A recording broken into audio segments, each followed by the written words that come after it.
ಬರೆದಿರುವಷ್ಟೇ ಆಯಸ್ಸು, ಬೆರಳೆಣಿಕೆಯಷ್ಟೇ ಕನಸು, ನನಸಾಗುವ ಘಳಿಗೆಯೇ ಸೊಗಸು. ಇದೇ ನಾನು, ನನ್ನ ಕನಸು.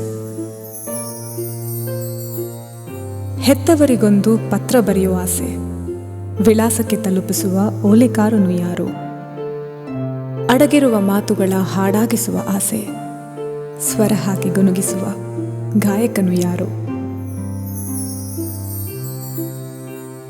ಜೇನುಗೂಡಲ್ಲಿ ಒಮ್ಮೆ ವಾಸಿಸುವ ಆಸೆ, ಜೇನುಗಳ ಅನುಮತಿಯ ಕೊಡಿಸುವವನಾರು? ಮರುಗುವ ಮನಸ್ಸುಗಳ ಸಂತೈಸುವ ಆಸೆ, ಕೈ ಹಿಡಿದು ಕಣ್ಣೊರೆಸೋ ಕರುಣಾಳು ಯಾರು? ಚಂದಮಾಮನ ಕಥೆಗೆ ರಾಣಿಯಾಗುವ ಆಸೆ, ರಥವೇರಿ ಬರುವ ನಾಯಕನು ಯಾರು? ಕೊನೆವರೆಗೂ ಜೊತೆಗಿರುವ ಆ ಮಹಾರಾಜನು ಯಾರು? ಯಾರು? ಯಾರು?